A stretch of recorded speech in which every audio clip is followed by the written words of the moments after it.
Olá a todos, sejam bem-vindos a mais um estudo no canal Clamando no Deserto. Logo mais, após a oração, nós iniciaremos o estudo, que Deus os abençoe. Nós estudaremos sobre a lição 7 da lição da Escola Sabatina. O título é Aos Mais Pequeninos Irmãos, que Deus os abençoe a todos.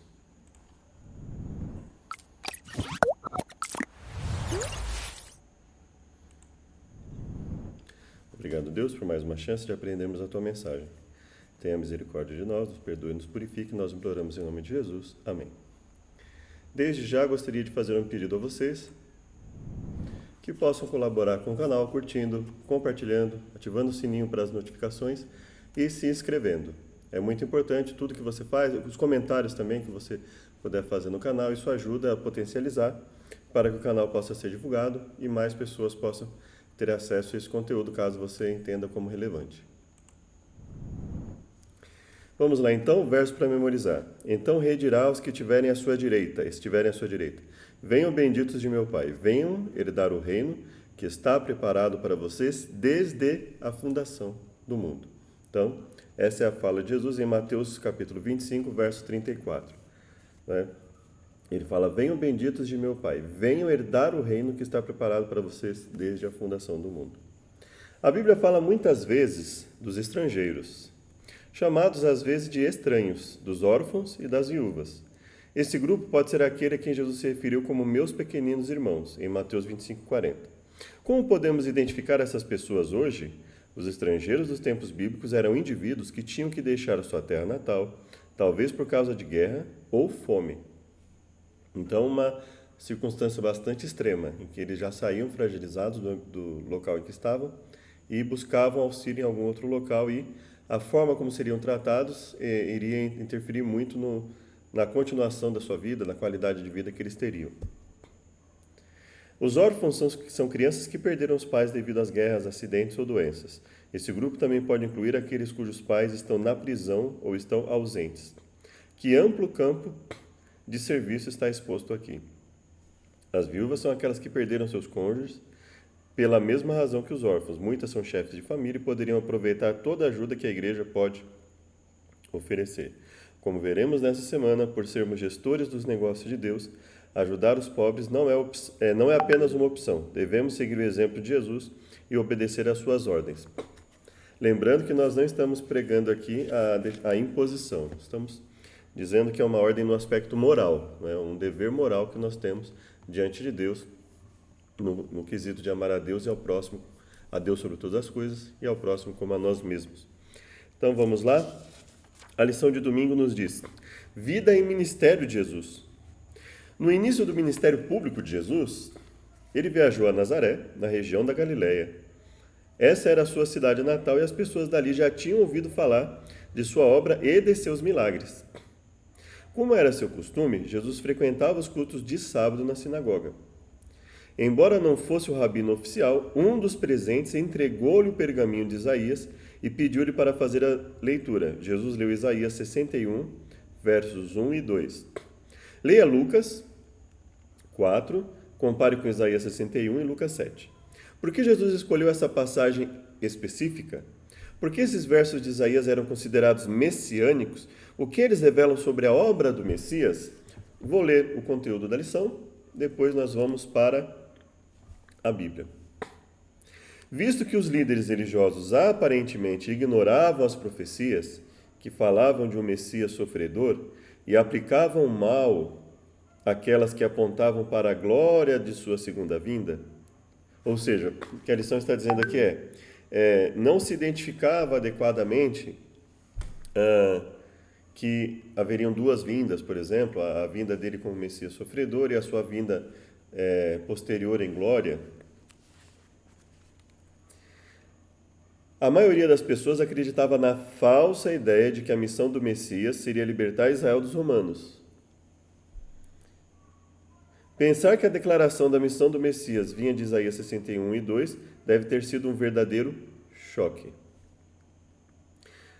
Ou seja, Jesus veio para libertar o povo na sua primeira vinda, sim, mas não a forma de libertação que eles imaginavam.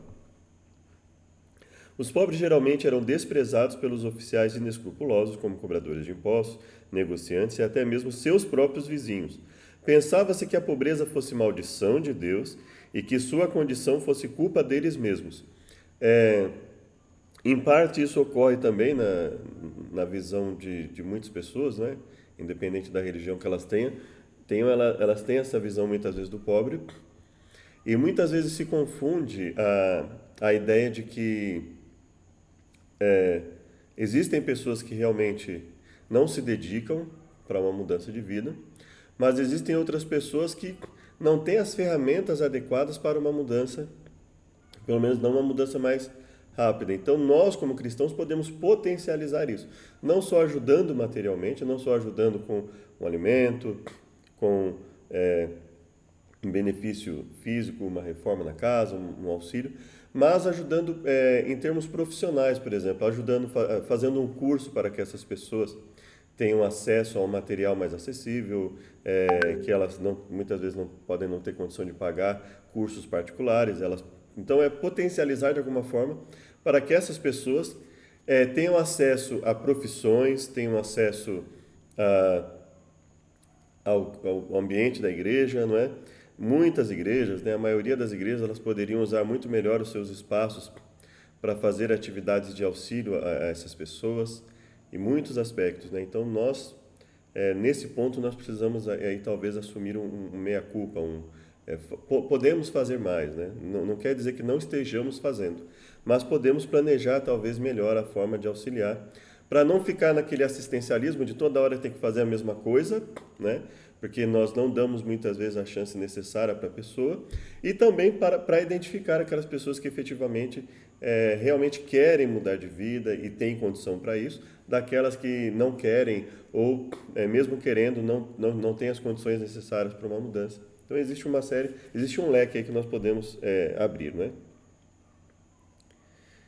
No entanto, o amor de Jesus pelos pobres foi uma das maiores evidências de sua identidade como Messias, conforme visto na resposta de Jesus à pergunta de João Batista sobre ele ser o prometido. Como os discípulos do Salvador, João Batista não compreendia a natureza do reino de Cristo. Esperava que Jesus tomasse o trono de Davi. E com o passar do tempo, sem que o Salvador reivindicasse qualquer autoridade real, João ficou perplexo e perturbado. Bom, vamos então para o aspecto bíblico, né? Vamos aqui. Lucas 4. Então vamos lá. 16 a 19.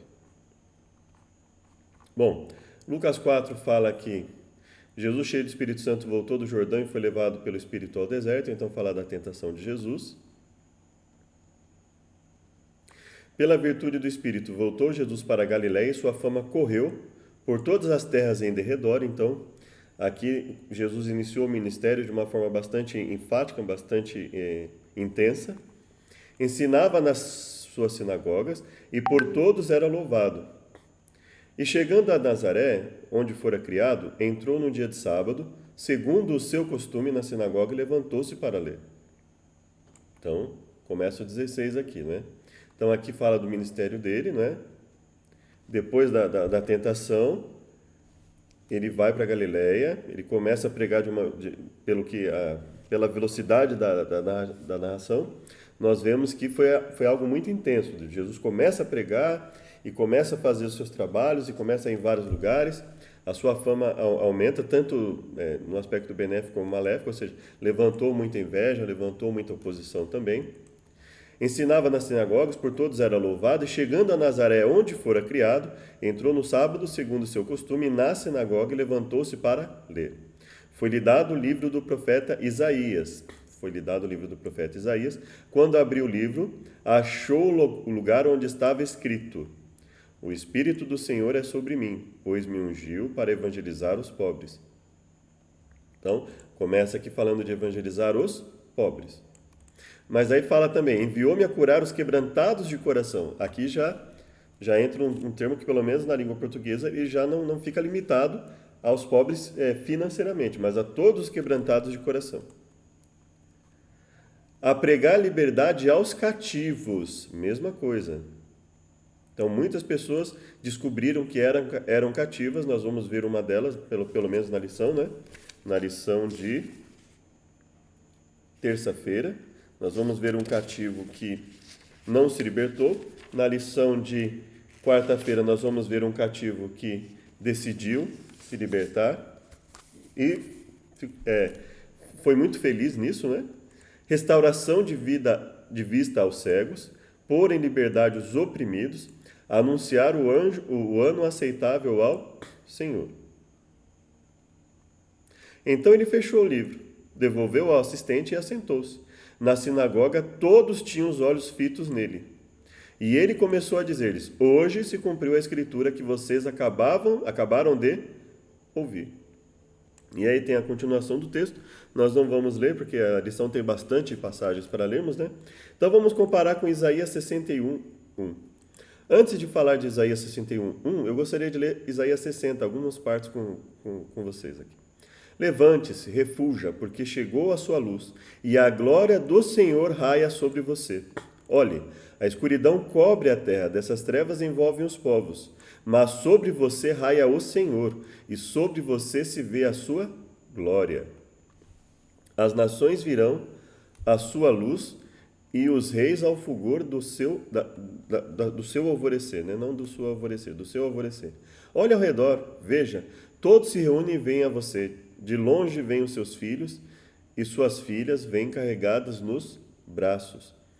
Então verás e ficarás adiante, o seu coração pulsará forte e se encherá de alegria, porque a riqueza dos mares lhe será trazida, e a você virão as riquezas das nações. Então ele vai falando aqui.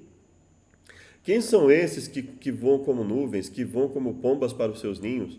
Pois as ilhas esperam em mim. À frente vêm os navios de Tarsis, trazendo de longe seus filhos, com prata e ouro, para a honra do Senhor, o seu Deus, o Santo de Israel, porque ele se revestiu de esplendor. Estrangeiros reconstruirão seus muros, os seus eis a servirão. Com ira eu a feri, mas com amor lhe mostrei compaixão. Suas portas permanecerão abertas, para que lhe dia e noite, para que lhe tragam as riquezas das nações. A nação e o reino que não a servirem perecerão. A glória do Líbano virá a você. Os filhos dos seus opressores virão e se inclinarão diante de você. Em vez de abandonada e odiada, sem que ninguém a percorresse, farei de você um orgulho, uma alegria para todas as gerações. Beberá o leite das nações e será amamentado por mulheres nobres. Em vez de bronze eu lhe trarei ouro, em vez de ferro, prata, em vez de madeira lhe trarei bronze, em vez de pedras, ferro. Farei da paz o seu dominador, da justiça o seu governador. Não se ouvirá falar mais de violência em sua terra. O sol não será mais a sua luz de dia, você não terá mais o brilho do luar, pois o Senhor será a sua luz para sempre. Você também deve se lembrar, né? Ou, se não se lembra, terá a oportunidade de ler, né? Isso aqui também se repete lá no Apocalipse, né? O seu sol nunca se porá, a sua luz nunca desaparecerá. Então todo o seu povo será justo, possuirá a terra para sempre. O mais pequenino, o menor, se tornará 1000, o menor será uma nação poderosa. Eu sou o Senhor. Na hora certa, farei que isso aconteça depressa. Então veja, ele fala assim, olha, eu sou o Senhor. Eu sou o Senhor que te tirei da terra do Egito, né? Antes que Abraão existisse, eu sou, né? Diga que eu sou vos enviou a vós, né? Então, mas aqui nesse caso, eu sou tem um complemento. Eu sou o Senhor, né? Eu sou o Eterno. Eu sou Yud-Heh-Vav-Heh. Eu sou aquele que vos liberta. Eu sou o Deus verdadeiro. Na hora certa, no momento oportuno, no momento adequado, que Deus conhece, ele fala, farei que isso aconteça depressa. E aí nós vemos, nós então lemos Isaías 61. O Espírito do soberano Senhor está sobre mim, porque o Senhor ungiu-me para levar boas notícias aos pobres. Enviou-me para cuidar dos que estão com o coração quebrantado, anunciar a liberdade aos cativos, libertação das trevas aos prisioneiros, para proclamar o ano da bondade do Senhor e o dia da vingança de nosso Deus. Lembra que ele fala de destruição e misericórdia? Aqui ele fala o ano da bondade e o dia da vingança. Para consolar todos os que andam tristes, dar a todos que choram em Sião uma bela coroa em vez de cinzas, óleo de alegria em vez de pranto, manto de louvor em vez de espírito deprimido. Eles serão chamados carvalhos de justiça, plantio do Senhor para a manifestação da sua glória. Reconstruirão as velhas ruínas, restaurarão os antigos escombros, renovarão as cidades arruinadas que têm sido devastadas de geração em geração. Reconstruirão ruínas, restaurarão antigos escombros, renovarão as cidades arruinadas. E aqui também nós temos um paralelo com a fala de Deus através do seu profeta, quando ele diz restaurador e reparador, né, de brechas, de roturas, né? Então nós temos aqui a leitura de Jesus, de Isaías 61. O contexto fala do próprio Deus restaurando o seu povo,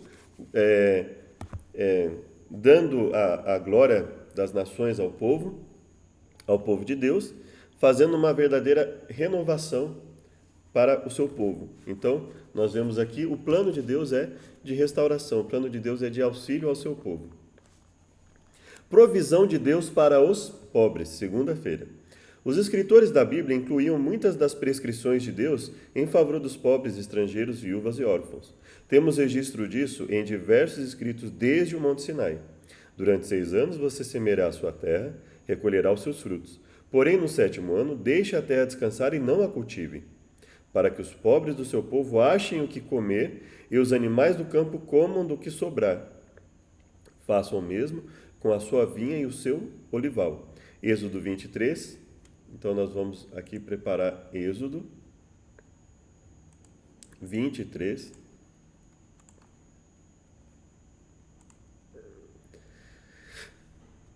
(10 e 11). E aí a lição diz assim: leia Levítico.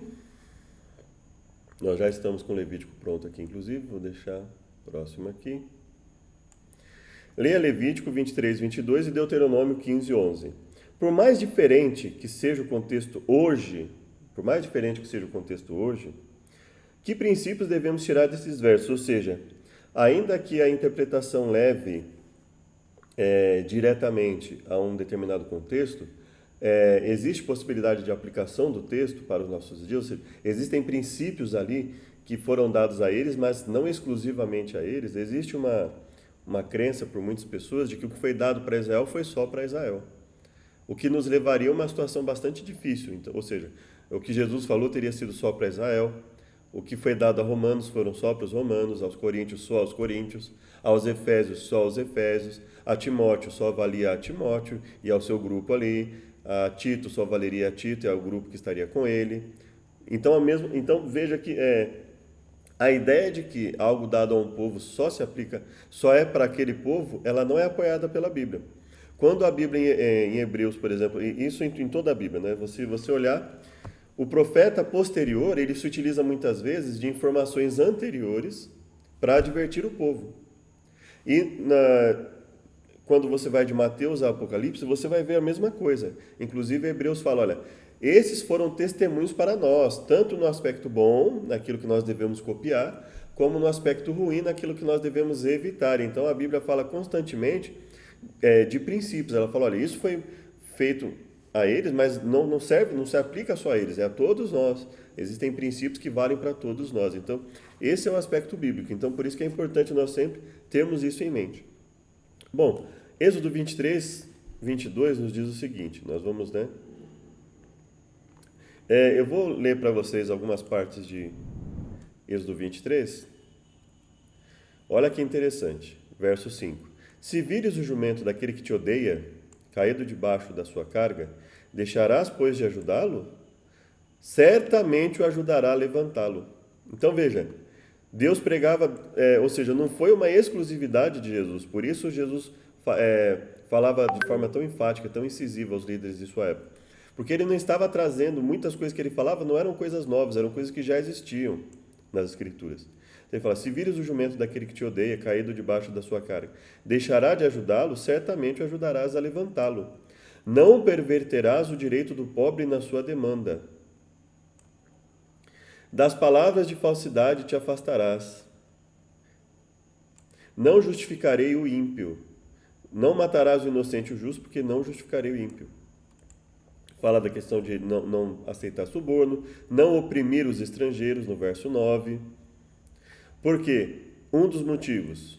Pois vós conheceis o coração do estrangeiro, pois fostes estrangeiros na terra do Egito. Ou seja, vocês sentiram na pele o que aconteceu. Vocês foram estrangeiros. Então, lembrem-se de tudo o que aconteceu, de como vocês precisaram de ajuda. Também 6 anos semearás a tua terra e colherás os seus frutos. Mas ao 7º dia dispensarás e deixarás descansar para que possam comer os pobres do teu povo e da sobra como os animais do campo. Assim farás com a tua vinha e com o teu olival. 6 dias farás os seus trabalhos, mas ao 7º dia descansará, para que descanse o teu boi, o teu jumento, para que tome alento o filho da tua escrava, o estrangeiro. Então veja, ele diz o quê? Ele fala, olha, existe o aspecto de descanso próprio de cada um de nós, existe a necessidade de descanso da própria terra, de ter uma prudência ao se cuidar da terra, ao se plantar, e existe também, nesse aspecto do ano do descanso e do dia de descanso, um aspecto humanitário, de auxílio aos necessitados. Então vamos lá, Levítico 23, 22, diz o seguinte: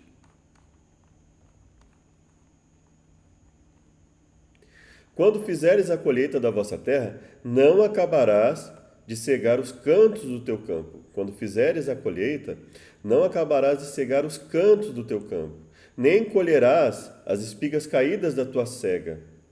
Para o pobre e para o estrangeiro as deixarás. Eu sou o Senhor vosso Deus. Então falou o Senhor a Moisés, dizendo: fala aos filhos de Israel, dizendo: no mês 7º, ao 1º do mês, tereis descanso, um memorial com sonido de trombeta, santa convocação. Nenhum trabalho servil fareis, mas oferecereis oferta queimada ao Senhor. E aí ele vai falando da questão da expiação, anterior ao verso que nós lemos. O que nós temos aqui? Naquele mesmo dia pregoarei que tereis santa convocação, nenhum trabalho servil fareis, estatuto perpétuo em vossas habitações. Então, veja, no contexto aqui de ofertas, no contexto de auxílio, Deus vai falar da necessidade de auxiliar os necessitados. Veja que ele não o ideal era que nós não precisássemos recorrer. É lógico que existem circunstâncias em que você tendo uma instituição, isso abre opção para outras pessoas, né, terem auxílio, uma administração melhor, mas aí você tem um custo também.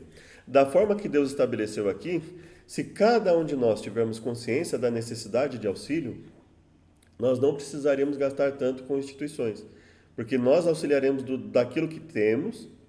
Poderemos até formar comunidades, grupos no WhatsApp, grupos no Facebook, que visem auxiliar pessoas, não é? Então, olha, tem uma pessoa precisando de ajuda em tal local. Eu moro aí perto, então eu vou visitar essa pessoa. Eu vou ver ali em loco, no local, a situação em que ela está.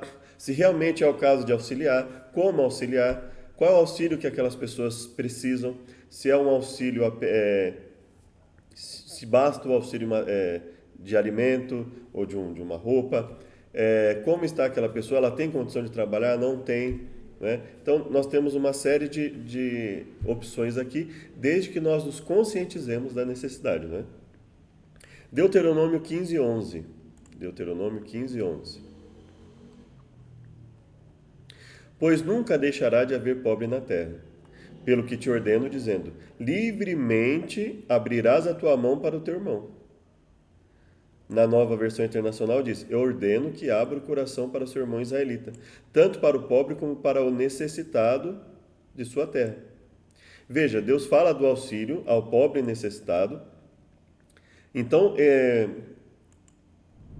evidente que existem critérios aqui para definir uma pessoa pobre e necessitada. Não é simplesmente uma pessoa que, eu não quero fazer nada, quero viver minha vida do meu jeito e todo mundo tem que me ajudar. Não é assim que funciona. Por isso Deus estabeleceu métodos para que as pessoas tivessem a consciência e pudessem ajudar as outras, né, umas às outras. Geralmente entende-se que irmão, nesse caso, se refere a israelitas ou crentes. Também os consideramos como pobres e dignos ou os chamados meus pequeninos irmãos. Os salmos dão orientações sobre como devemos tratar os necessitados. Defendam o direito dos fracos, órfãos, façam justiça aos aflitos, desamparados, socorram os fracos, necessitados, tirando-os das mãos dos ímpios. Essa passagem indica nosso envolvimento de maneiras que vão além de apenas oferecer alimento. Há promessas para os que ajudam os necessitados. Quem dá aos pobres não passará necessidade, o rei que julga os pobres segundo a verdade firmará o seu trono para sempre. E quando fala julgar os pobres segundo a vontade, é não beneficiando e nem prejudicando, mas fazendo o que é correto. Né? Então, atendendo à real necessidade daquelas pessoas. Então, quando eu falo não beneficiando, não prejudicando, por sua própria visão, ele fazer arbitrariamente a determinação de uma coisa ou de outra, mas ele faz buscando analisar o fato como ele realmente é e aplicando a palavra de Deus. Bem-aventurado é aquele que ajuda os necessitados, o Senhor o livra no dia do mal. Né? Isso sempre foi prioridade em Israel, mesmo que às vezes a tivessem perdido de vista. Em contraste, mesmo nos tempos mais modernos, particularmente na Inglaterra, sob o impacto do que foi conhecido como darwinismo social, entre aspas, muitos pensaram que não só havia imperativo moral para ajudar os pobres, mas que fosse de fato errado fazê-lo. Não só não havia imperativo moral, mas que era errado fazê-lo. Em vez disso, seguindo as forças da natureza, em que os fortes sobrevivem às custas dos fracos, os darwinistas sociais acreditavam que seria prejudicial para a sociedade ajudar os pobres, doentes e indigentes, porque se esses se multiplicassem, só enfraqueceriam o tecido social da nação. Por mais cruel que seja, esse pensamento foi resultado lógico da crença na evolução e sua falsa narrativa. Então, um pensamento errado, obviamente, ele vai levar a vários outros pensamentos errados junto com ele. Então, foi o que aconteceu. Quando você ajuda, quando nós ajudamos pessoas que estão em situação de miséria, de problemas morais ali dentro da família, conflitos de interesses, conflitos familiares, etc., nós fazemos com que essa família se eleve. Por isso que não pode ser o assistencialismo, ajudar por ajudar. Eu simplesmente vou lá, dar R$5 para a instituição, eu vou lá e não visito ninguém, não vejo a situação de ninguém. Isso é ajudar por ajudar, isso pode até nos dar aquela falsa impressão de que estamos fazendo a coisa certa, mas não é o mais adequado. Né? O ideal é que nós vamos até o local, conheçamos as pessoas que estão fazendo, aquelas pessoas que estivermos ajudando com uma cesta básica, etc., vamos lá, visitamos, vemos se realmente estão precisando, mais do que estão precisando, damos opções de trabalho, e para aqueles que efetivamente tiverem condições de trabalhar, que forem adultos, saudáveis, e não estiverem fazendo, não estiverem buscando, não faria sentido nós ajudarmos, porque aí nós estamos tirando daquele que realmente precisa, para ajudar uma pessoa que não precisa e que está se utilizando mal do sistema de auxílio. Aí vira um assistencialismo, né? Geralmente com interesse político, com interesse que não é o interesse real em ajudar a pessoa e fazer a pessoa se desenvolver. Mas quando nós ajudamos com a real intenção de ajudar as pessoas a se desenvolverem, a pessoa ela vai passando por etapas, né? Ela vai melhorando a sua situação de vida, ela consegue um bico, ela consegue um trabalho aqui e ali, ela vai se profissionalizando, as pessoas vão mudando, vai mudando o pensamento, vai começando a ver a necessidade de ter um planejamento familiar na hora de ter filhos, etc. Então as pessoas elas vão se modificando, elas vão mudando a sua linha de pensamento, vão transmitindo isso para as crianças. Quando você tem um assistencialismo, e esse assistencialismo ele é transmitido, inclusive às vezes realçado de forma equivocada nas escolas, em instituições, etc., isso é prejudicial. As pessoas começam a ter aquela ideia de, entre aspas, malandragem, vou me aproveitar do sistema, porque o sistema tem que me sustentar, independente do que eu faça, eu quero ter 10 filhos e não quero ter trabalho algum. Então, aí quando vira o assistencialismo, as pessoas começam a se aproveitar desse sistema, né, de forma corrompida, prejudicial. Agora, quando realmente nós damos orientação, olha, a necessidade de ter planejamento familiar, olha, esse auxílio que você vai ter, isso vai sair dos cofres públicos, isso representa trabalho, suor das pessoas, então você não pode se aproveitar disso, achar que você simplesmente veio ao mundo e vai ficar 20, 30 anos sem fazer nada e todo mundo tem que te ajudar, ainda que você tenha condição de trabalho, então não é assim que funciona. O exemplo bíblico disso, ele é um exemplo responsável, né? E você vai ver lá quando Paulo vai falar sobre isso, ele fala, auxilia as viúvas que realmente são viúvas. Obviamente isso se aplica a todos os outros, os órfãos que realmente são órfãos, estrangeiros que realmente são estrangeiros, ou seja, aqueles que realmente estão numa condição que precisam de ajuda e não tem uma outra opção, não tem nenhuma opção. Agora, aqueles que de repente se aproveitam mal do sistema, para explorar, porque passa a ser uma exploração, porque se eu passo a tendo condição de fazer algo diferente, me aproveitar de um sistema, me aproveitar do trabalho das pessoas, fazer com que elas tenham que trabalhar cada vez mais para ajudar a suprir as necessidades das pessoas, e elas não fazem nada para compensar isso, então passa a ser uma busca indevida. Então nós precisamos ter esse equilíbrio como cristãos também, porque senão nós vamos pregar um assistencialismo e não é isso que a Bíblia coloca, né? Então, existe uma série de contrapontos aí. Se você for analisar ali a Torá, você vai ver, os livros de Gênesis a Deuteronômio, por exemplo, você vai ver ali que havia uma série de contrapontos, ou seja, por um lado, a pessoa não podia se endividar querendo já prejudicar a pessoa que emprestasse a ela, porque haveria consequências também se ela não conseguisse pagar. Então, ela sabia da responsabilidade de buscar um crédito de forma responsável, saber que aquele crédito que ela estava conseguindo ali é resultado do trabalho de alguém, resultado do suor de alguém, resultado da dedicação de alguém, então ela não pode simplesmente pegar e não pagar. Por outro lado, a pessoa que emprestava, ela também não podia ter maldade no seu coração e falar, vou me aproveitar ao máximo, não importa se essa pessoa tem ou não condição de pagar, e eu vou incentivá-la, instigá-la, fortalecer nela a ideia de comprar mesmo quando ela não está necessitada e ficar oferecendo incessantemente algo para ela, até que ela ceda e ela se endivide, porque isso é benéfico para mim. Então, ou seja, havia uma necessidade de responsabilidade dos dois lados, né? Quando isso acontece, né, são lições valiosas que quando nós buscamos, nós vemos realmente o resultado disso na nossa vida. Então, um auxílio real, um auxílio que realmente tenha um bom resultado no auxílio aos pobres, né?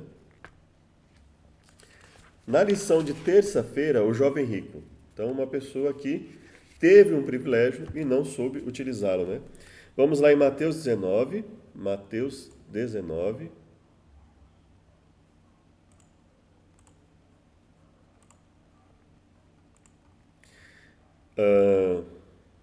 Basicamente a base do texto é essa. Bom, vamos colocar Marcos 10 também, só para complementar um pouco mais aqui.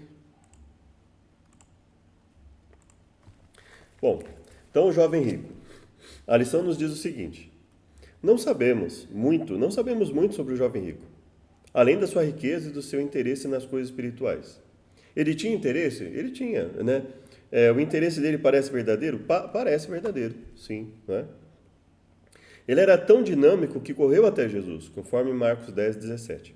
Estava animado para aprender sobre a vida eterna. Essa história é tão importante que está registrada nos 3 evangelhos sinóticos: Mateus 19, Marcos 10, Lucas 18. Leia Mateus 19, 16 a 22, que é o que nós vamos ler. O que Jesus quis dizer com essas palavras? Se você quer ser perfeito, vá, vende seus bens, dê o dinheiro aos pobres, e você terá tesouro nos céus. Depois venha e siga-me. Jesus fala para ele, né? Pelo menos, quando ele fala uma coisa te falta, a ideia aqui é, pelo menos uma coisa te falta. Não é que não faltassem outras coisas. Porque, veja, não foi Jesus que disse que o jovem rico obedecia a tudo. O jovem que se autoproclamou obedecedor de tudo. Ele que falou, olha, e tudo isso eu já obedeço. Então, muita gente fala assim, isso representa aqueles que veem na obediência Não, quem viu na obediência uma necessidade foi o próprio Jesus. Ele ensinou isso enfaticamente em Mateus 5, quando ele diz, olha, não penseis que vim revogar a lei e os profetas, e aí fica subentendido os escritos, ou seja, não penseis que vim revogar as escrituras existentes. Não vim revogar nada do que está entre Gênesis e Malaquias, não. Vim cumprir, e obviamente o cumprir tinha um oposto do sentido de revogar, ou seja, a ideia de tornar mais evidente o significado, auxiliar no significado, complementar o significado, né? Assim como quando ele diz para João, olha, é necessário que tudo se cumpra, João, é necessário que eu me batize. Obviamente que ele não está dizendo assim, a partir do meu batismo não há necessidade de batizar mais ninguém. Então veja que cumprir não tem o sentido de revogar. E aí ele fala, olha, uma coisa te falta, ou seja, pelo menos uma coisa te falta. E aí ele fala essa frase aqui, né? Jesus não pede que a maioria das pessoas venda tudo que tem e dê dinheiro aos pobres. Apesar que, em Atos, na igreja apostólica, ainda que eles não vendessem tudo necessariamente e dessem aos necessitados, eles usavam muito dos seus bens e da sua influência, entregavam ali aos pés dos apóstolos, para que fosse distribuído conforme a necessidade de cada um. Então veja, não havia uma distribuição para que alguns supostos escolhidos tivessem uma vida de, de excelência financeira dentro da igreja, né? E fossem sustentados pela igreja para usar jatinhos, avião, ter mansão, nada disso. Não foi esse o plano do lançamento dos bens aos pés dos apóstolos ali. Era para que fosse distribuído conforme a necessidade de cada um, e isso era amplamente fiscalizado, isso era feito de forma aberta, as pessoas tinham acesso a isso. Inclusive, quando houve a reclamação ali, que estaria havendo um desequilíbrio no auxílio dos necessitados, foram instituídos diáconos ali, pessoas capazes, hábeis para administrar, e tudo isso foi feito abertamente, de forma evidente, de forma explícita para a igreja. Então, veja, sempre houve o compromisso com a transparência, né? De mostrar efetivamente o que é feito, né? Então, a ideia de transparência que foi desenvolvida ao longo da história, aí, a questão do serviço público, forma transparente, evidente, as pessoas, isso já era incentivado na Bíblia, né? A Bíblia diz que ele foi embora muito triste. Por que ele foi embora muito triste? Porque o dinheiro deve ter sido o Deus desse jovem. E aí ele fala: o mestre ofereceu a ele vida eterna em um lugar no seu círculo íntimo. Venha e siga-me. As mesmas palavras que Jesus usou para chamar os 12 apóstolos, no caso. Que troca terrível, não foi? Que triste exemplo de alguém que não seguiu o princípio da gratificação adiada, que é você fazer algo agora, mesmo não tendo um benefício aparente agora, mas sabendo que isso vai te trazer benefício futuro, né? Veja que isso não é a ideia, como muitos erroneamente colocam, de barganha, né? Deus nunca tratou isso como barganha. Deus sempre foi muito honesto e falou: olha, vocês vão ter benefícios, mas via de regra, vocês vão ter benefícios aqui na terra também, viver como eu estou colocando. Então, quando Deus coloca mandamentos para nós vivermos, é uma consciência tranquila, é uma paz verdadeira que nós temos na nossa vida, de sabermos que estamos indo pelo caminho correto, é um auxílio melhor, são famílias mais estruturadas, não é? É a ideia de auxílio mútuo para que todos cresçam juntos, se desenvolvam juntos. Isso são ensinamentos bíblicos, então nós temos esses benefícios agora. Mas existe a ideia da gratificação adiada, que mesmo quando aparentemente não há nenhum benefício no momento, isso vai gerar uma perseguição, isso vai gerar abrir mão de várias coisas, sem nenhum benefício imediato em termos materiais. A ideia da gratificação adiada, que é a lição de domingo, a lição passada no domingo, né? É isso mesmo? Vamos ver domingo aqui. Basicamente, fazer com paciência a obra de Deus na esperança de uma recompensa futura. Isso sempre foi colocado na Bíblia e depois foi erroneamente corrompido aí na visão de muitos como é uma barganha, que eu não preciso esperar nada. E se você não vai esperar nada, então... se a sua mudança não vai gerar nenhum benefício para a comunidade, inclusive para você, né? Porque egoísmo não é fazer algo que vai me beneficiar. Egoísmo é fazer algo que vai beneficiar só a mim. Se eu faço algo que vai beneficiar a todos e a mim, inclusive, isso não é egoísmo. Então, a gente tem muitas definições aí complicadas, né, de algumas palavras que as pessoas começaram a desenvolver. Escolher como esse homem escolheu é um engano, pois não importa o que a riqueza possa nos dar agora, cedo ou tarde todos nós morremos e teremos a perspectiva da eternidade. Enquanto isso, muitos ricos descobrem que sua riqueza não lhes dá paz e felicidade que esperam. Muitas biografias foram escritas sobre a experiência miserável de muitos ricos. E como a riqueza pode ser insatisfatória, isso também é encontrado no livro de Eclesiastes. O dinheiro não pode comprar paz nem felicidade. Isso é muito importante porque, por mais que nós tenhamos a ideia de que não é porque é rico que está perdido, não é porque é rico que é ímpio, nós temos essa consciência, mas nós devemos ter a consciência também que a busca em manter sempre um padrão altíssimo, né, com carros caros, casas caras, roupas caras, comida cara, então a ideia de ostentação, obviamente, ela não se adequa a um cristão. Se você olhar pessoas ricas da época passada, Abraão, Jó, a Bíblia não fala que eles ostentavam, pelo contrário, a Bíblia fala que eles tinham uma preocupação espiritual muito grande. Então, evidentemente, quando a gente compara isso, nós vemos que a riqueza deles era uma bênção para os que estavam ao redor deles, porque eles sabiam usar isso adequadamente. Então, veja que a Bíblia não está dizendo aqui que a ostentação não é pecado. Né? A riqueza em si ela não é pecado, mas a ostentação sim. Inclusive a Bíblia fala, por que gastais o vosso dinheiro com aquilo que não é pão, com aquilo que não é realmente uma necessidade? Por que a necessidade de ter, né, de ostentar algo, de ter algo que, só pelo prazer de ter algo que ninguém pode ter? Então isso também não é o pensamento bíblico. Por outro lado, a riqueza em si não é condenada, né, desde que ela seja bem utilizada. Em Mateus 19, 16 a 22, nos diz o seguinte...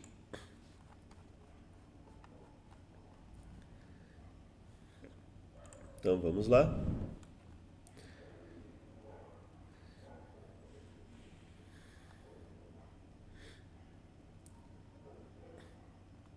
Vamos a partir do 14 aqui. Jesus, porém, disse: Deixai os meninos e não os estorveis de vir a mim, porque dos tais é o reino dos céus.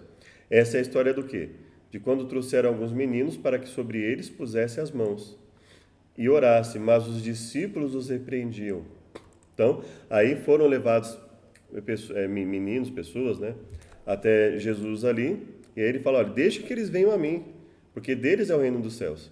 E impôs as mãos sobre eles, partiu dali, ou seja, Jesus reconheceu a pureza dessas pessoas, né, impôs sobre eles as mãos, porque a Bíblia fala também, para não impor precipitadamente as mãos sobre as pessoas, ela fala assim, porque nós não, para que não venhamos a carregar maldição em nossa vida, né? Então, tudo, a Bíblia fala de tudo, tudo deve ser planejado.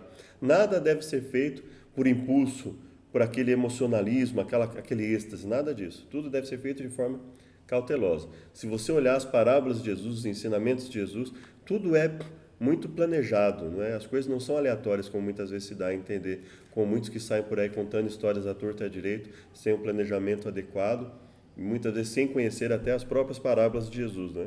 Então vamos ver aqui, Mateus 19, 16 em diante. E eis que, aproximando-se dele um jovem, disse, Bom mestre, que bem farei para conseguir a vida eterna? E aí Jesus diz assim, por que me chamas bom? Veja que ele fala assim, bom mestre.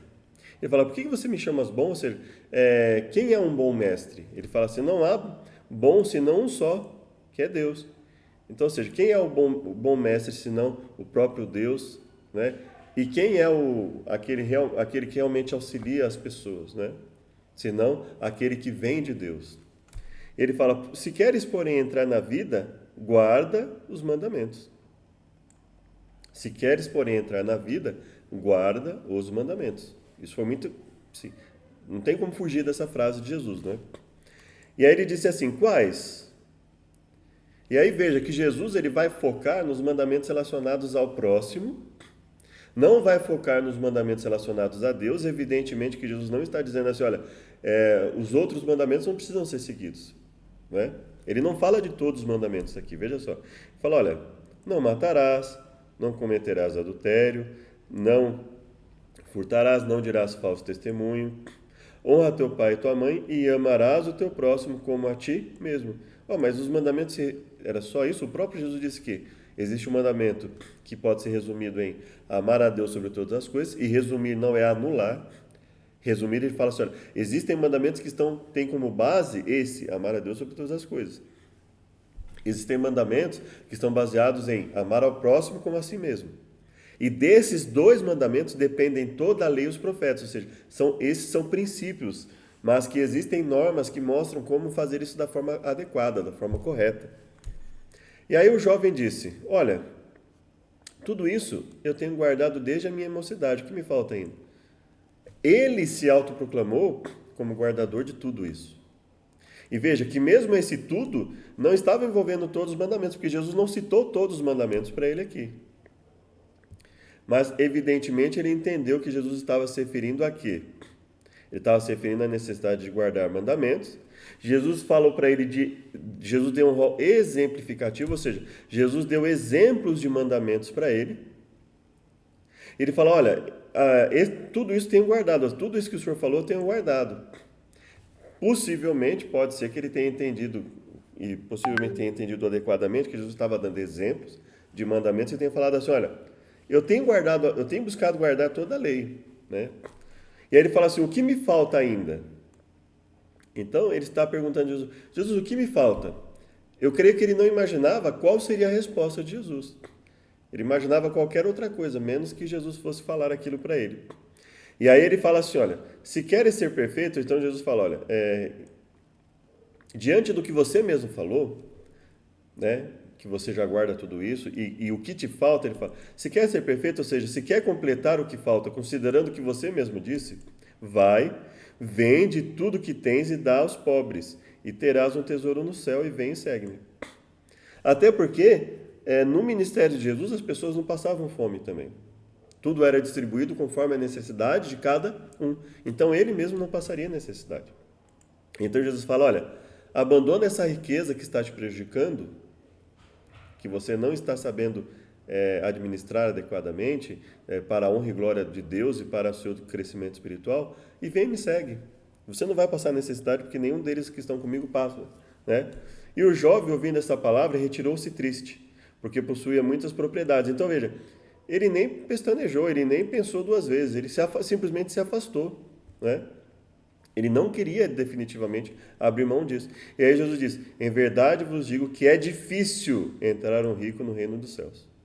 Então veja, por mais que nós falemos assim, a riqueza em si ela não é prejudicial, mas o próprio Jesus ele fala, é difícil entrar um rico no reino dos céus. E digo mais ainda, é mais fácil passar um camelo pelo fundo de uma agulha do que um rico entrar no reino dos céus. Ao ouvirem isso, os discípulos ficaram perplexos e perguntaram, nesse caso, quem pode ser salvo? Ou pelo menos assim, o quem pode ser salvo aqui é quem deles pode ser salvo? Se é tão difícil assim para um rico entrar no reino do céu, por quê? Por causa do amor ao dinheiro. Né? A obsessão em sempre ganhar mais, em sempre ser mais, em sempre ter mais, toma o lugar da vida espiritual muitas vezes. E aí ele fala, olhou para eles e respondeu, para o homem é impossível, mas para Deus todas as coisas são possíveis. Então ele fala assim, olha, se essa pessoa realmente quiser que Deus transforme a vida delas, elas podem ter salvação, mas não da forma que elas estão, com esse amor obsessivo pelo dinheiro a ponto de tudo ter que estar focado nisso, né? Muitos ricos descobrem que sua riqueza não lhes traz paz e a felicidade que esperam, e mais do que isso, né? Essa vontade de sempre ganhar mais e sempre se beneficiar mais, muitas vezes torna alguns inescrupulosos, outros não, muitos até fazem a coisa de forma honesta, tudo, mas acabam focando tanto no dinheiro que não sobra espaço para a leitura da Bíblia, não sobra espaço para uma espiritualidade mais desenvolvida e assim sucessivamente, uma comunhão maior com Deus. Isso acaba sendo bastante prejudicial. Aí nós vamos ver um outro caso, um extremo oposto do que aconteceu com o jovem rico, que é o caso de Zaqueu. Zaqueu era um judeu rico que tinha ganhado dinheiro como cobrador de impostos para os romanos. Por isso, e porque ele e outros cobradores de impostos exigiam mais impostos do que realmente era devido, ele era odiado e chamado de pecador. Morava em Jericó, que ficava em uma rota de comércio. O encontro de Zaqueu e Jesus não foi coincidência. Aparentemente, ele estava convencido espiritualmente e queria fazer algumas mudanças em sua vida. Tinha ouvido falar de Jesus e queria vê-lo. Deve ter se espalhado a notícia de que o grupo com quem Jesus viajava chegaria a Jericó naquele dia. Jesus precisou passar por Jericó vindo da Galileia em sua última viagem a Jerusalém. Então vamos lá. Aparentemente ele estava convencido e queria fazer algumas mudanças na vida. Então ele queria encontrar Jesus, ele queria ir até Jesus. Tinha ouvido falar de Jesus e queria vê-lo. Deve ter se espalhado a notícia de que o grupo com quem Jesus viajava chegaria a Jericó naquele dia. Porque a Bíblia fala que Jesus era muito intenso nas suas mensagens, na sua busca, a sua mensagem se espalhou rapidamente. Jesus precisou passar por Jericó vindo da Galileia, em sua última viagem a Jerusalém. Então veja que, se fosse em outro local, Zaqueu também iria atrás de Jesus. As primeiras palavras de Cristo para Zaqueu revelaram que, mesmo antes de entrar na cidade, Jesus sabia tudo sobre ele. Leia Lucas 19, de 1 a 10.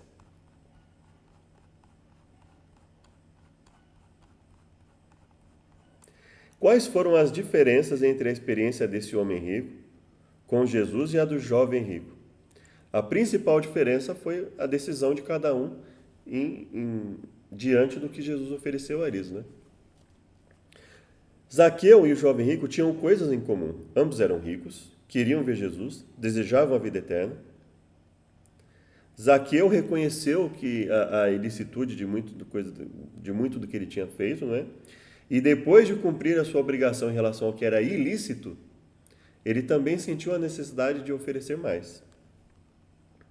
Quando Zaqueu disse que daria metade dos seus bens aos pobres, Jesus aceitou esse gesto como expressão de conversão. Ele não disse: desculpe, Zaqueu, mas como eu disse ao jovem rico, é tudo ou nada. Metade não será suficiente. Por quê? Provavelmente porque, embora Zaqueu gostasse da riqueza, ele não era Deus para ele, como era para o jovem rico. Embora não saibamos o que Jesus lhe disse, foi Zaqueu quem falou em dar dinheiro aos pobres. Em contraste, Jesus disse ao jovem rico especificamente que desistisse de tudo. Caso contrário, as riquezas o destruiriam. Embora Zaqueu, como qualquer pessoa rica, precisasse ter cuidado com os perigos da riqueza, ele parecia tê-la sob melhor controle, muito melhor do que o jovem rico. Eu vou só comentar sobre a fala de Zaqueu, né? Quando o jovem rico se afastara de Jesus, os discípulos ficaram espantados de ouvir o mestre dizer: quão difícil é para os que confiam nas riquezas entrar no reino de Deus. Exclamaram uns para os outros: quem pode ser salvo? Agora tinha uma demonstração das palavras de Cristo. As coisas que são impossíveis aos homens são possíveis a Deus. Eles viram como, por meio da graça divina, o rico podia entrar no reino. Que, em outras palavras, eles viam como, por meio da graça divina, uma pessoa poderia experimentar uma transformação de vida que geraria nela uma mudança de pensamento, né, para que ela buscasse fazer o que é correto. Bom, vamos aqui ver o seguinte.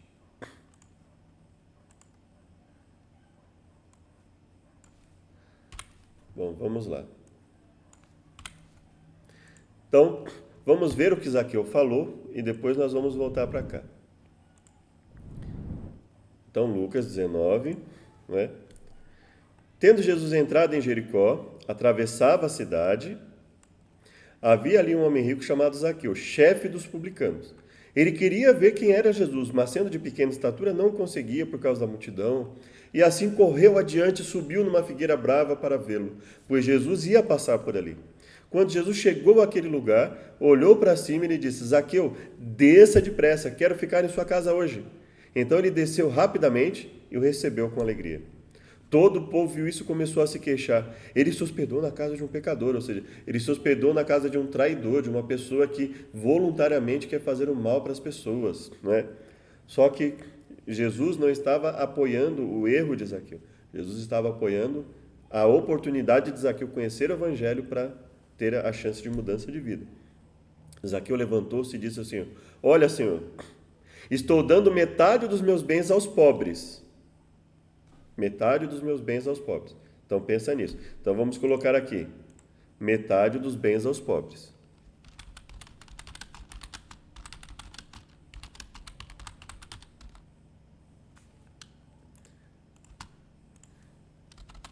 E mais que isso, veja, ele não estava dando só metade, veja só. Estou dando metade dos meus bens aos pobres. E se de alguém extorquir alguma coisa, devolverei 4 vezes mais.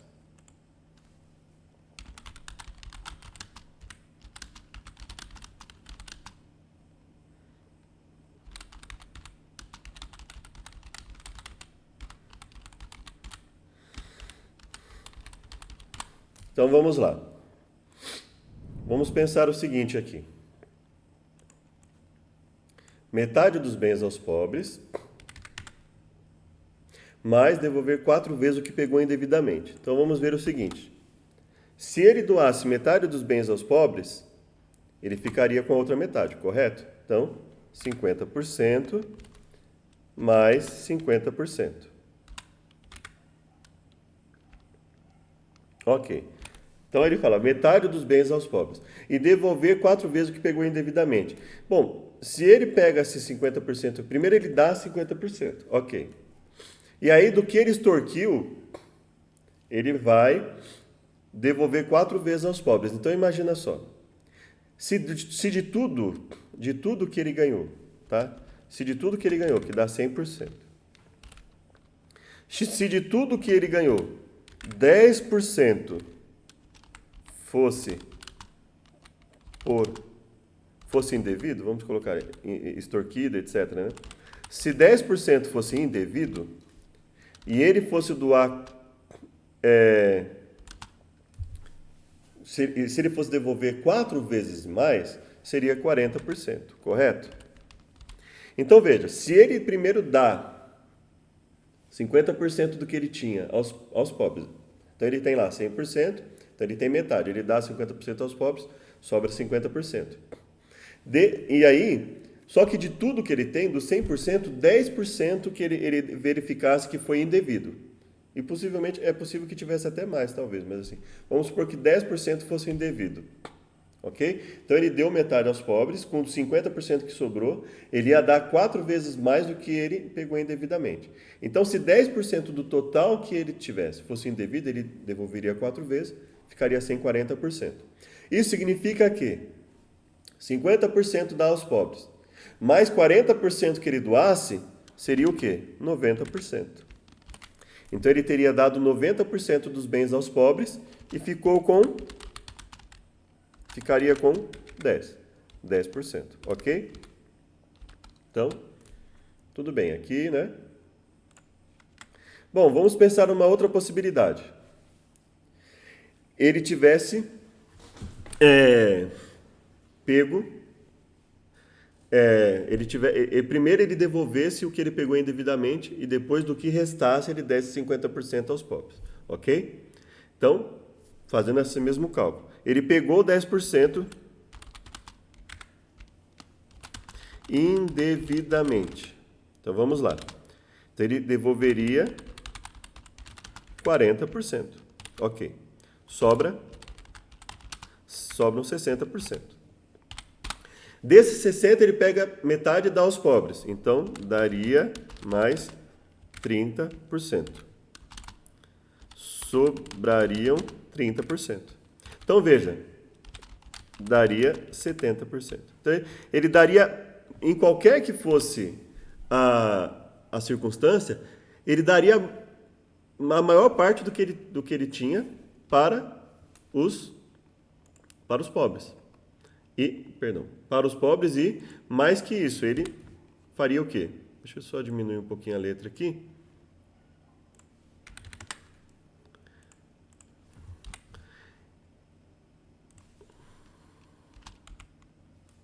Então, veja, se nós formos pensar aqui, isso com 10% só indevido. Ele daria praticamente, assim, veja, se ele pegasse, primeiro desse o que ele pegou indevidamente. Então, ele tem 100% lá, tá? Ele tem 10 partes ali, né? Deixa eu ver se eu acho na internet aqui.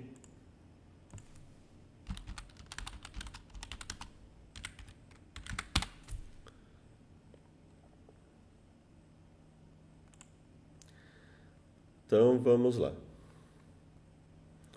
Queria achar uma imagem aqui melhor, mas não... Vou pegar essa aqui.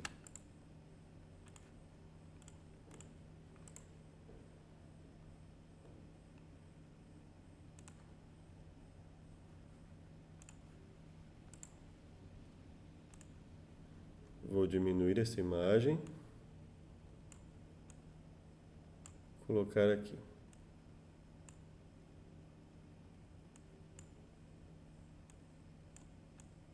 Então vamos lá. Olha, então isso aqui, tá? Então nós vamos pegar isso aqui e dividirmos em 10 partes, tá? No primeiro exemplo que eu dei aqui, só ia ficar, olha, ele ia dar 1, 2, 3, 4, 5, 6, 7, 8, 9 partes, ele abriria a mão, iria sobrar para ele só 10%, só uma parte. No segundo exemplo, na segunda alternativa, isso com 10% indevido, ele ficaria sem 1, 2, 3, 4, 5, 6, 7 partes e ficaria só com 3 partes, certo? E se ele, vamos pegar essa segunda parte aqui, primeiro ele retira o que ele pegou indevidamente, para depois daquilo que restasse, que era o que realmente ele tivesse ganho honestamente, ele dá metade, ok? Então vamos pensar nesse exemplo. Ou seja, primeiro porque no outro exemplo nós vemos aqui que com pouco que ele tivesse, se ele tivesse pegado 10% indevidamente, que fosse, ele ia ficar só com 10%. Mas vamos pensar nesse segundo exemplo. Primeiro, ele vê o que ele pegou indevidamente e devolve 4 vezes mais. E aí, depois disso, ele verifica o que ele tinha, que seria dele mesmo, de forma sem extorquir ninguém, e ele resolvesse, e aí disso ele tirasse metade, ok? Com 10%, sobrariam 30, certo? Com 10% sobrariam 30. Bom, fiz errado. Não era isso que eu queria. Então aqui sobrariam 30%, ok? Bom, e se fosse 20% que ele tivesse pego indevidamente? Olha só, agora vamos pensar o seguinte, vamos pensar aqui embaixo. E se fosse 20% indevidos? Só daria para fazer nessa segunda opção que nós fazemos. Primeiro eu devolvo o que eu peguei, tá? Então vamos lá. Se ele pegasse 20% fosse indevido.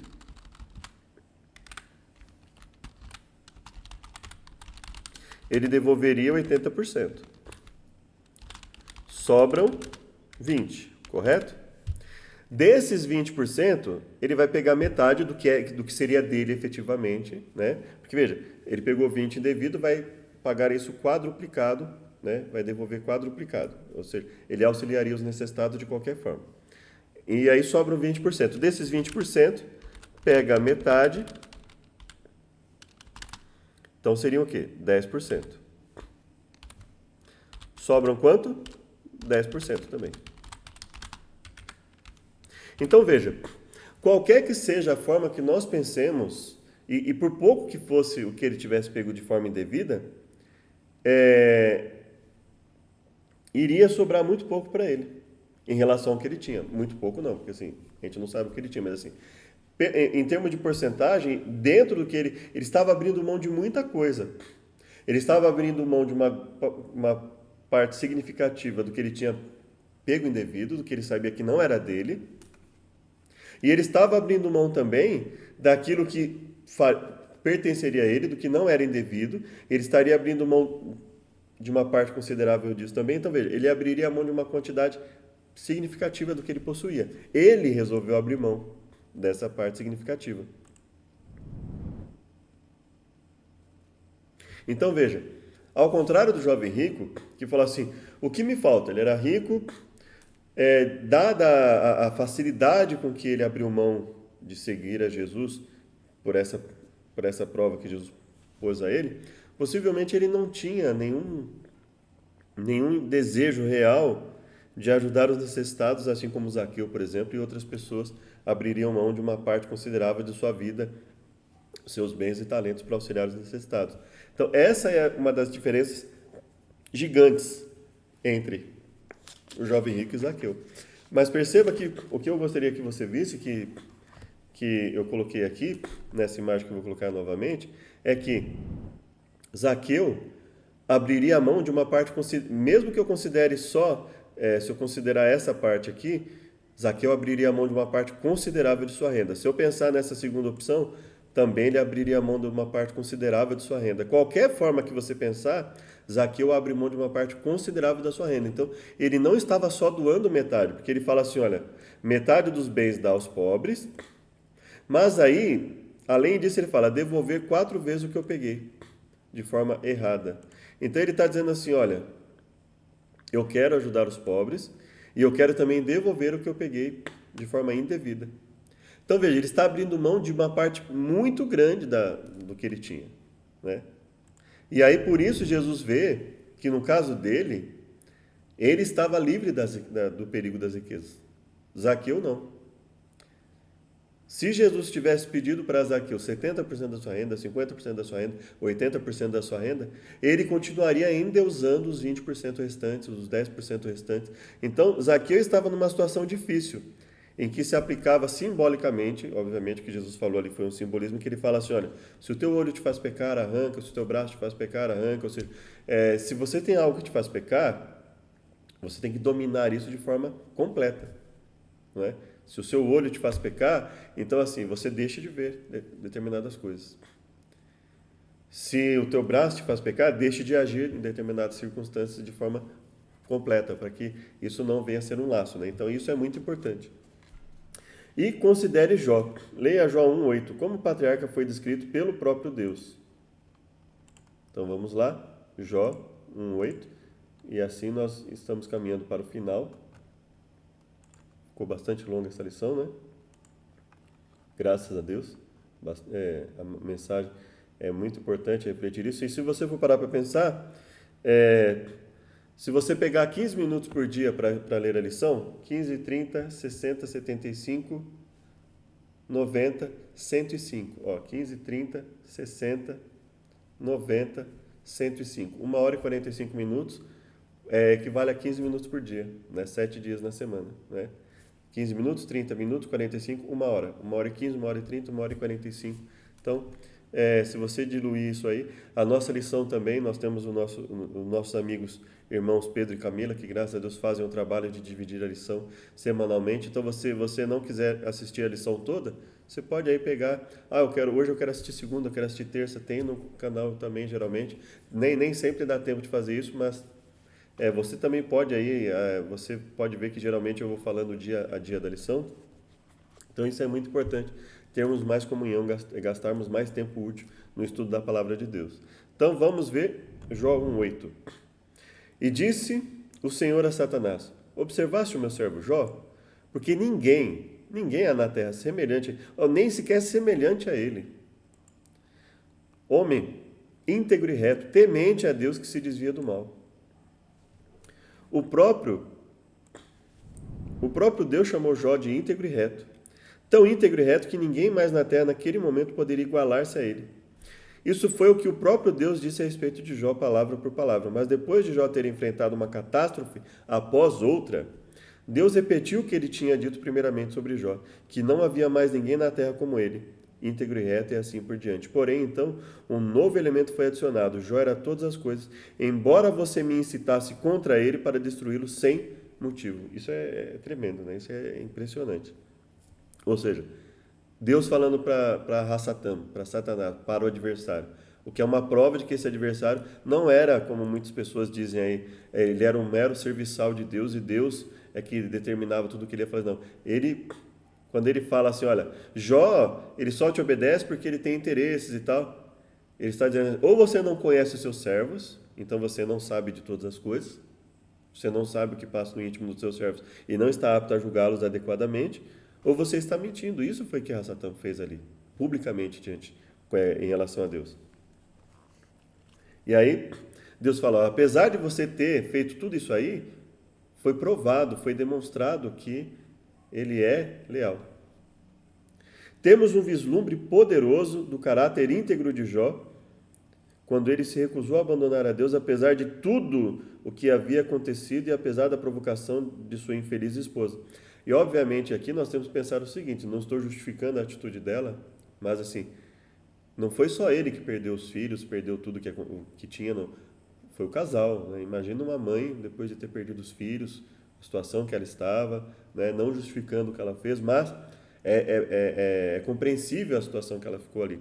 Só que, infelizmente, ela não se recuperou, né? Não teve essa recuperação necessária ali, então ela não teve a firmeza de Jó, o que não significa que ela não tivesse oportunidade de salvação também, mas ela não teve a firmeza de Jó. Então veja, o que aconteceu com Jó não poderia ter acontecido com qualquer pessoa também, não que não poderia ter acontecido, mas assim, não seria qualquer pessoa que teria a mesma firmeza dele, apesar de que ele se questionou, sim, foi uma luta que ele enfrentou consigo mesmo, mas graças a Deus, pelo poder de Deus, ele venceu. Leia Jó 29, 12 e 16. O que é retratado aqui, que nos dá ainda mais noção do segredo do caráter de Jó. Então, Jó 29, né? 12 a 16. Jó 29, 12 a 16.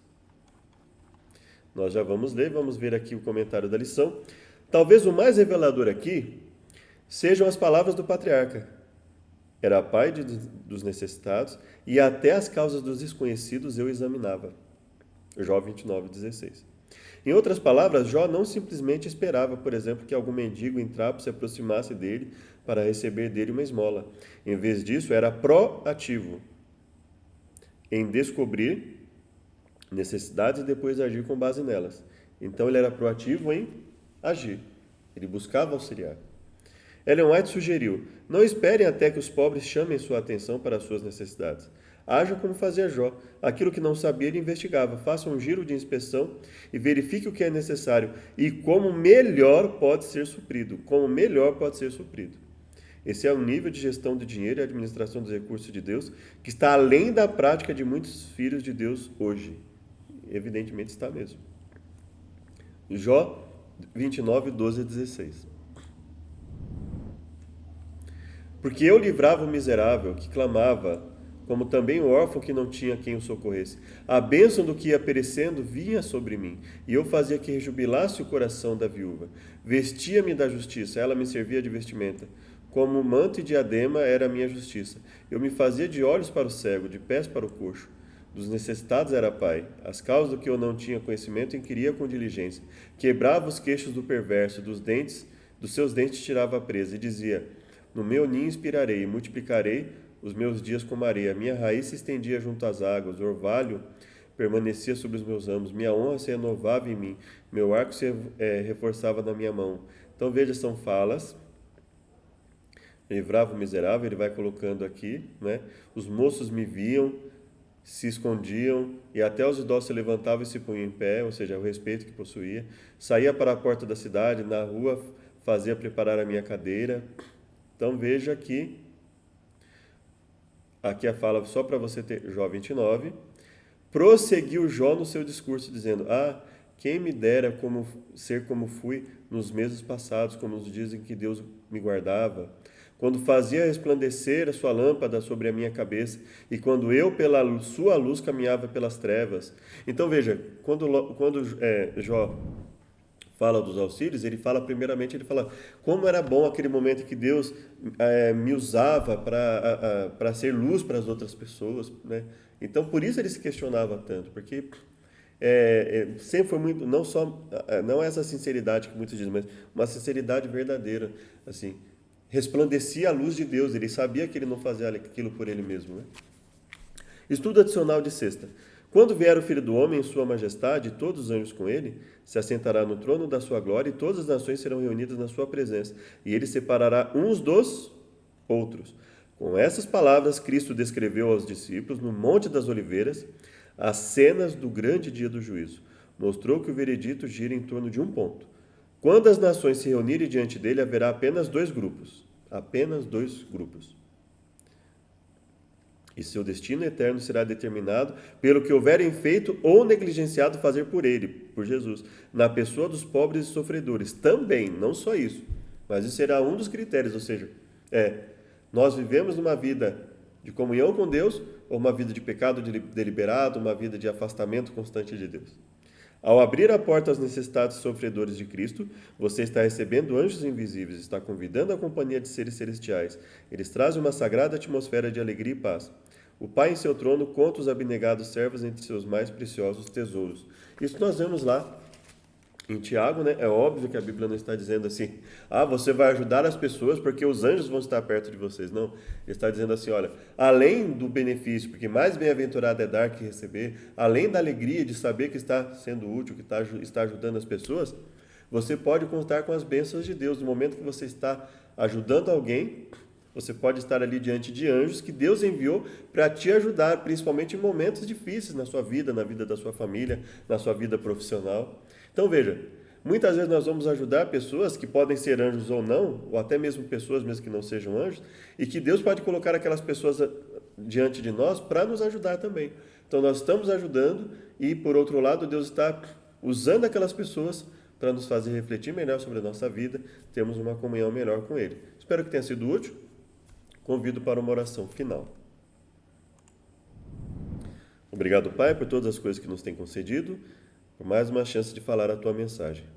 Nos perdoe por nossas falhas e pecados, nos ajude a ser úteis nessa vida, que possamos fazer a Tua vontade, sempre com planejamento, com muita cautela, muito cuidado, para não pregarmos um assistencialismo, mas também para não vivermos uma vida de ostentação, de afastamento de Ti, que nos importemos verdadeiramente com os necessitados, os auxiliemos não só a ter o que comer no dia a dia, mas a sair da situação de miserabilidade, de tristeza, de desamparo, de conflito familiar, conflito social.